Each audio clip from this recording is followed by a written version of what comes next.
La première alternative s'appelle... Tu n'as pas besoin d'utiliser Alibaba pour trouver des fournisseurs. Dans cette vidéo, on va voir 13 alternatives à cet énorme site pour trouver les meilleurs produits au meilleur prix et surtout voir les avantages, les inconvénients et comprendre si la plateforme est plutôt adaptée pour vendre des produits en générique, faire de l'achat-revente de marques existantes ou alors de lancer sa propre marque. Pour t'aider, on va voir ça avec une véritable étude de cas et j'ai pris une coque pour iPhone 15 afin de voir les facilités au niveau du paiement, au niveau du minimum de commande et à quel prix on pouvait l'avoir. À la fin de cette vidéo, tu vas savoir quelle est la meilleure plateforme en fonction de ton objectif. Avant de débuter, n'oublie pas de mettre un like et de t'abonner à la chaîne. Allez, c'est parti. On va commencer par juste expliquer ce que c'est qu'Alibaba, parce que peut-être que tu ne connais pas. Il faut savoir que Alibaba, c'est 50% des ventes en ligne au niveau des fournisseurs. C'est-à-dire que quand tu cherches un produit et quand tu achètes un produit pour faire de l'achat-revente, il y a une personne sur deux qui va passer sur Alibaba. C'est complètement dingue. Les avantages de cette plateforme, c'est que c'est assez facile d'accès. Il y a énormément de choix et les prix sont quand même plutôt bons. Les inconvénients, c'est qu'on va retrouver beaucoup de revendeurs. Un peu comme nous sur Amazon, ça va être des gens qui vont acheter dans des usines et ensuite qui vont revendre des petits lots. Enfin, des petits lots plus ou moins gros en fonction évidemment des revendeurs. Et l'autre inconvénient, c'est que des fois, on peut avoir des frais qui sont assez élevés au niveau de l'import parce que ça va être ces revendeurs-là qui vont te proposer des tarifs. Mais comme ils prennent des marges, c'est là où ça peut être un peu cher. Cependant, j'utilise Alibaba depuis mes débuts sur Amazon en 2009. Donc c'est vrai que c'est une plateforme qui reste quand même très attractive. Mais on va voir dans cette vidéo qu'on peut trouver aussi des pépites un petit peu ailleurs. Et d'ailleurs, on va commencer avec la première alternative. La première alternative s'appelle Global Source. C'est une plateforme qui est plutôt pas mal, que tu peux retrouver en ligne comme Alibaba. Maintenant, il faut faire attention à un truc. C'est que quand tu tapes Global Source sur Google, tu vas peut-être tomber sur Global Source French, donc la version française. Et au moment où j'ai préparé cette vidéo, voici à quoi ça ressemblait.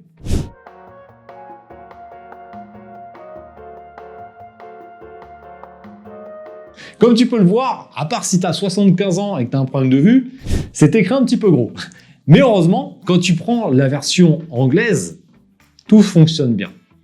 Cette plateforme, elle est quand même plutôt intéressante puisque on note que on va retrouver des petits MOQ. Donc le MOQ, c'est quoi? C'est la quantité minimum de commandes. Et c'est vrai que là, on peut commander des produits à partir de 5, de 10, etc. Donc ça, c'est plutôt intéressant. Deuxième avantage, c'est qu'on peut payer par PayPal ou carte bleue. Donc ça aussi, c'est quand même un avantage. Les inconvénients, c'est que par rapport à Alibaba, on a quand même moins de choix. Il y a moins de fournisseurs qui vont proposer des produits.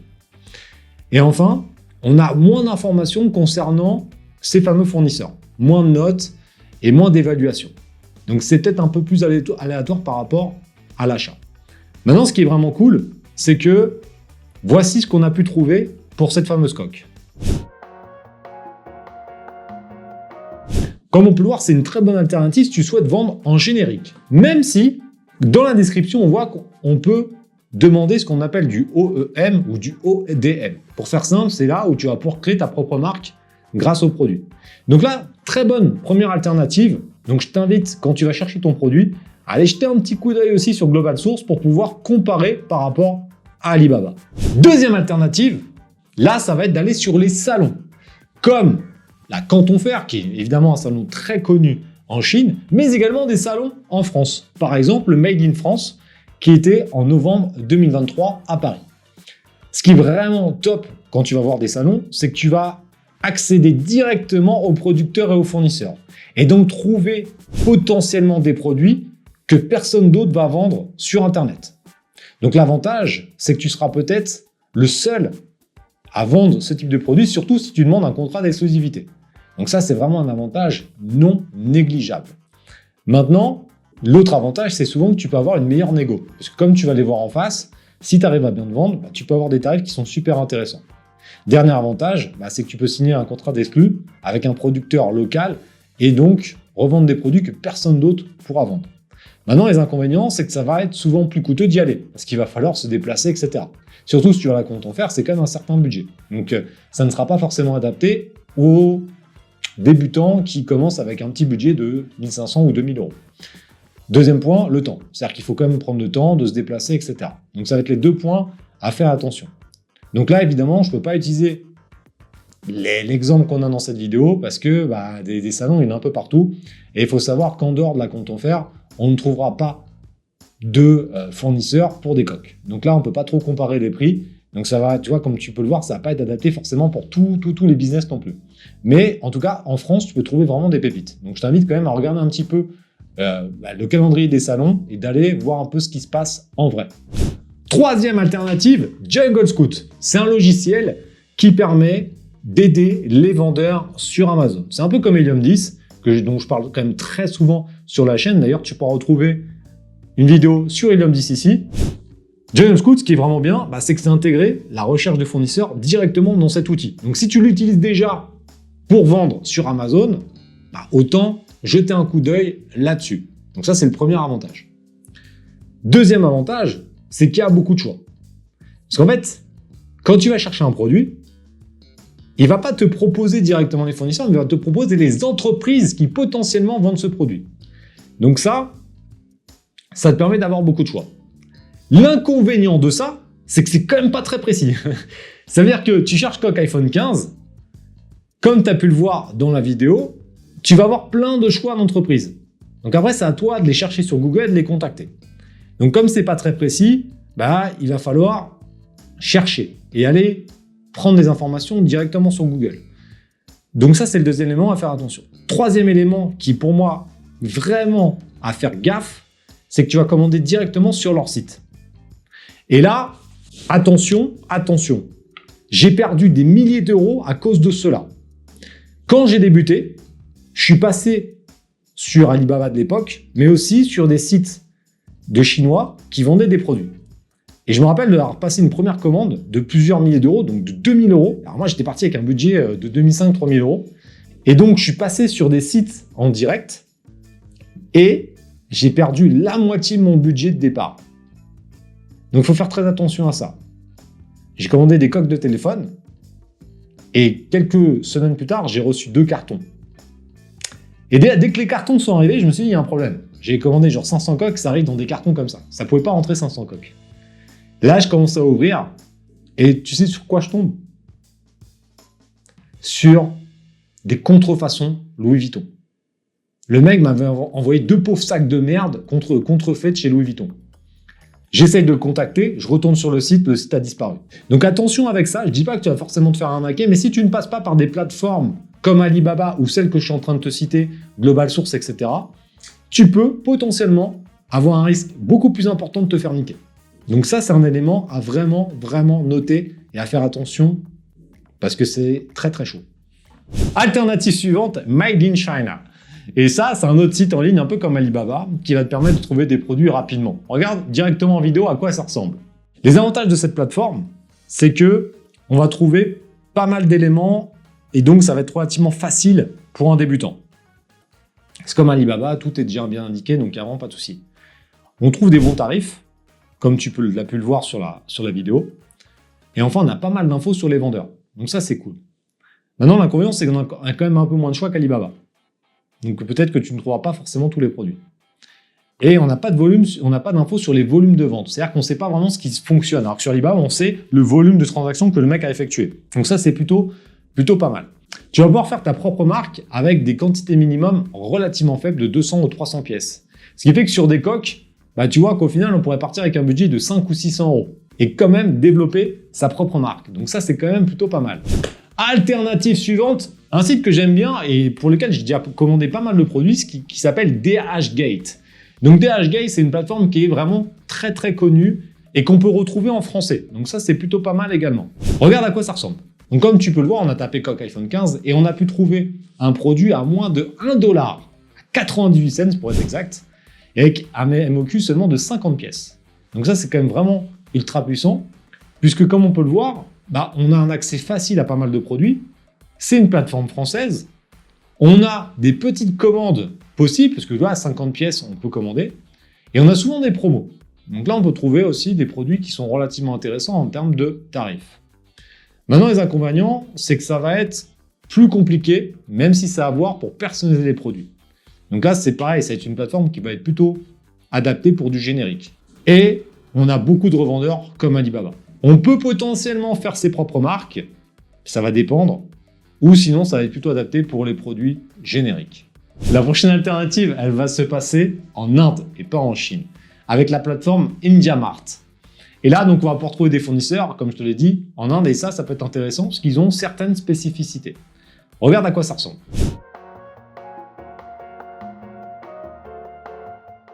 Les avantages de cette plateforme, c'est que ça nous donne un nouvel axe, parce qu'il n'y a pas que la Chine dans la vie, et on peut trouver aussi des trucs donc en Inde, donc c'est pas mal. On a aussi moins de concurrence, parce que c'est un peu moins connu. Donc c'est plutôt bien, même si après cette vidéo, ça sera un peu plus connu. Mais bon, bref. Inconvénient, c'est qu'on n'a pas beaucoup d'offres. Et ça, c'est un petit peu chaud. En tout cas, tu vois, pour la coque que je t'ai pris en exemple, il n'y avait pas grand-chose. Donc ça, c'était pas forcément une dinguerie. Les produits, comme tu peux le voir sur l'écran, c'est proposé en roupies. Donc là, il va falloir que tu nous fasses une petite conversion directement avec XE. Donc vraiment, je te montre en vidéo sur comment ça fonctionne. Au final, on se retrouve avec une coque à 1,39 €, ce qui est pas trop mal, mais il faut avoir le feeling un peu avec la plateforme. Moi, je suis pas un grand fan, mais bon, ça, c'est juste mon avis personnel. De toute façon, tu mettras en commentaire quelle est la plateforme que tu utilises et celle que tu préfères à travers cette vidéo. Donc au final, c'est plutôt pour vendre en générique et pas trop avec sa marque. La plateforme suivante, je pense que tu la connaissais pas, tu mettras en commentaire sans tricher si tu connaissais avant cette vidéo. Elle s'appelle EC21 ou EC21 si tu parles en anglais, mais bon, ici on parle en français, donc EC21. On dirait le nom il est chelou, on est bien d'accord, EC21, je sais pas qui a eu l'idée, le mec s'est dit tiens on va appeler ça EC21, très très bizarre. C'est une plateforme sud-coréenne. Donc là encore une fois, on n'est pas sur de la Chine ni sur de l'Inde, sur la Corée du Sud. Donc là, c'est pas mal parce que ça nous permet de trouver des fournisseurs en Asie et donc comme je l'ai dit, particulièrement en Corée, même s'il n'y a pas que des Sud-Coréens. Donc on regarde à quoi ça ressemble. L'avantage de cette plateforme, c'est qu'on va trouver des produits très spécifiques en high-tech qui sont souvent faits en Corée du Sud. L'inconvénient, c'est qu'on n'a pas beaucoup de choix. Donc là, pour le coup, on va plutôt être sur une plateforme qui va être adaptée pour l'achat-revente de marques existantes. Donc, va voir s'il y a des marques qui peuvent être intéressantes, tu auras le potentiel et tu peux potentiellement vendre ça sur Amazon ou sur ton site e-commerce. Plateforme suivante, on reste dans les EC, mais ce coup-ci, c'est EC Plaza. Ça n'a rien à voir, c'est pas le cousin de Stéphane, ça n'a absolument rien à voir, c'est EC Plaza. Donc là, encore une fois, c'est une plateforme coréenne où on va retrouver un large éventail de produits asiatiques. Donc, dans notre exemple, pour la coque, il n'y avait pas grand-chose, pas beaucoup de choix, donc c'était un petit peu compliqué. Je n'ai jamais utilisé cette plateforme, donc c'était juste pour cette vidéo, donc je ne vais pas pouvoir t'en dire beaucoup plus. Donc le mieux, c'est que tu testes. Si tu as déjà testé, de me laisser en commentaire ce que tu en as pensé. Et si tu n'as pas testé, mais que tu vas la tester, pareil, tu mettras en commentaire ton ressenti là-dessus. On continue, et ce coup-ci, on revient en Europe, avec Europage. Donc Europage, c'est parfait pour trouver des fournisseurs, comme le nom l'indique, en Europe. Et malheureusement, c'est plutôt adapté à l'industrie. Ça veut dire que là, on ne va pas forcément trouver des produits manufacturés à vendre sur Amazon. Donc l'avantage, c'est que c'est des fournisseurs qui sont relativement proches puisque ça va être en Europe. On va trouver des produits avec des imports qui vont être moins chers puisque les produits viennent d'ici, donc ils vont venir en camion, voire en train, mais ça nous coûtera beaucoup moins cher pour les importer. L'inconvénient, c'est qu'on ne trouvera pas ou très peu de produits qui seront compatibles avec ce qu'on fait d'habitude, qu'on trouve sur Alibaba. Par exemple, sur les coques, j'en ai pas trouvé. Donc il va falloir voir en fonction de ton projet, mais là ça peut être adapté pour des produits relativement chers que tu souhaites vendre sur Internet. Donc à voir, il faut encore une fois, il faut tester. Sur toutes les alternatives, évidemment, tu vas adapter en fonction de ton profil et en fonction de ton projet. Cette plateforme est plutôt sur l'achat-revente de marques existantes. Prochaine plateforme, Compass. Donc Compass, c'est un répertoire mondial qui va te permettre de trouver des fournisseurs en Afrique et en Europe. Donc là, c'est pas mal parce que ça nous ouvre encore un nouvel axe, l'axe africain. Regarde à quoi ça ressemble.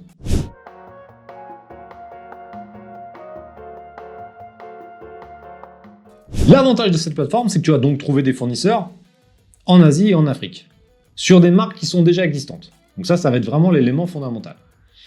Maintenant, l'inconvénient, c'est que tu ne pourras pas développer ta propre marque. Donc là, ça va être encore une fois si tu souhaites vraiment faire de l'achat-revente. Donc ça dépend des projets. Donc tu vois, si tu fais vraiment une stratégie comme j'explique dans Amazon Révolution, ça ne sera pas adapté.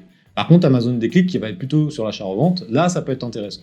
Donc encore une fois, il faut faire son tri et il faut tester un peu tout ça. On passe à la suivante. La prochaine, je suis quasiment sûr à 99% que tu la connais pas. Elle s'appelle Salou. Donc voilà comment ça s'écrit, parce que c'est un petit peu dur à prononcer. Il faut savoir que c'est un répertoire de fournisseurs et surtout adapté pour le dropshipping. Donc c'est pour ça que tu la connais certainement pas, parce que moi je ne connaissais pas non plus. Et c'est principalement en Asie et aux USA. L'avantage, à ce que j'ai pu lire, parce que je ne l'ai jamais utilisé, c'est qu'on a une grande sélection de fournisseurs qui sont déjà vérifiés. Donc normalement, il n'y a pas de risque d'arnaque ni rien. L'inconvénient, c'est qu'il faut un abonnement. C'est-à-dire qu'il faut s'abonner pour pouvoir accéder à cette plateforme. L'alternative suivante s'appelle HKTDC. Donc c'est une plateforme qui est à Hong Kong, qui est très réglementée. Donc là, pour le coup, tu es sûr d'avoir des fournisseurs de qualité. Malheureusement, le choix est relativement restreint. Tu le vois en vidéo à quoi ça ressemble. Et donc, ça va être plutôt adapté pour des produits génériques. Je suis pas sûr que tu vas trouver ton bonheur dans celle-ci, mais bon, ça vaut quand même le coup de te la montrer et tu feras ta propre analyse et tu mettras en commentaire ce que tu en penses.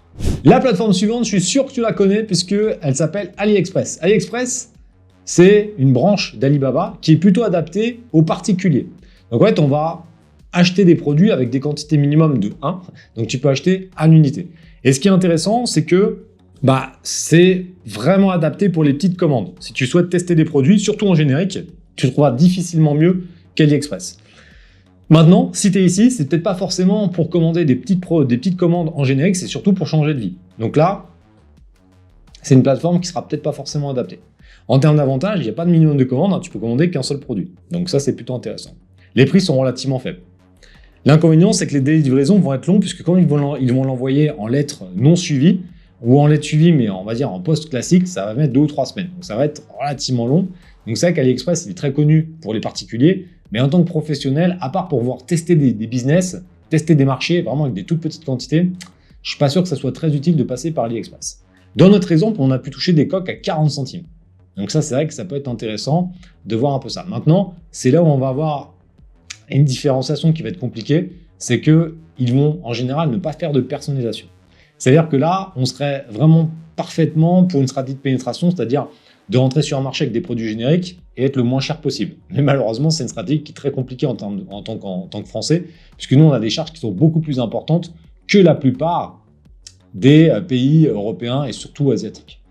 Donc, pas forcément super judicieux si tu souhaites développer un business florissant sur le long terme. L'alternative suivante, elle est intéressante. Je l'ai déjà testé pas mal de fois. Je reste un peu sur ma faim, cependant. Donc, tu mettras en commentaire ce que tu en penses. C'est de passer par un agent.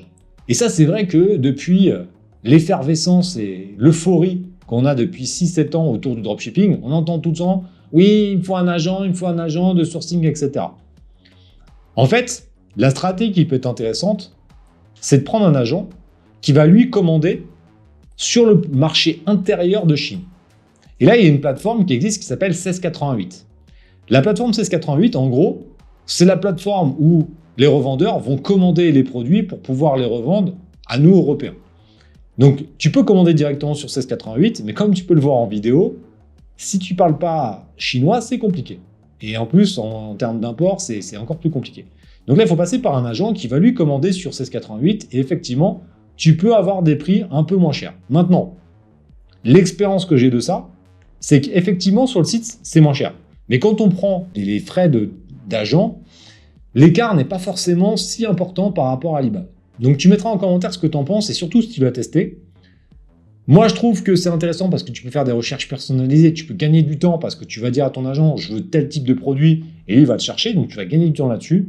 Par contre, l'inconvénient, c'est que ça peut te revenir au même prix, voire plus cher que si tu cherchais directement sur Alibaba ou une alternative que je t'ai montré dans cette vidéo. Et pour moi, le plus gros inconvénient, c'est de trouver un bon sourceur. On en a testé plein, il y a quand même pas mal de pimpins. Donc ça, c'est sûr que c'est l'élément fondamental, c'est de trouver un mec de confiance qui sait bien bosser et qui ne coûte pas une blinde. Si tu réunis ces 3 caractéristiques, pourquoi pas essayer cette stratégie? Mais ça ne va pas être forcément la plus simple. Par contre, ce qui est cool, c'est que tu pourras faire les 3 stratégies. L'achat-revente de marque, les produits génériques et les produits à ta marque. Donc ça, c'est super important. Attention, maintenant, on va voir quelle est au final la meilleure plateforme pour trouver les meilleurs produits au meilleur prix. Mais avant cela, j'ai un ultime conseil qui peut t'éviter pas mal d'emmerdes, qui peut même t'éviter la prison. En effet, quand tu vas acheter des marques en Asie, il faut savoir que dans la plupart des cas, ce seront des contrefaçons. Je prends l'exemple de Samsung, d'Apple, de Nokia, de toutes les marques connues high-tech.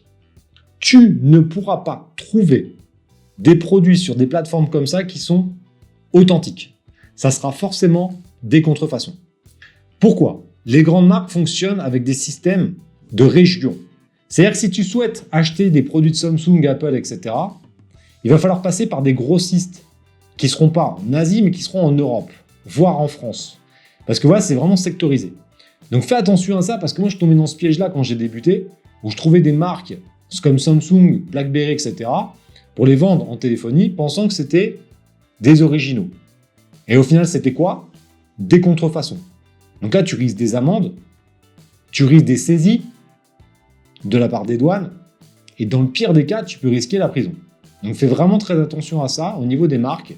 Par contre, tu peux trouver des marques qui sont à la base des marques asiatiques. Nous, c'est ce qu'on a fait dans la téléphonie. On a développé pas mal de marques qui étaient asiatiques. Et donc là, il n'y a pas de souci. Donc fais vraiment très attention à ça. Maintenant, au final, est-ce qu'on peut trouver des meilleurs prix en dehors qu'Alibaba? Parce qu'avant de finir cette vidéo, on n'est pas allé voir sur Alibaba à combien on pouvait toucher cette fameuse coque pour iPhone 15. Donc allons le voir maintenant.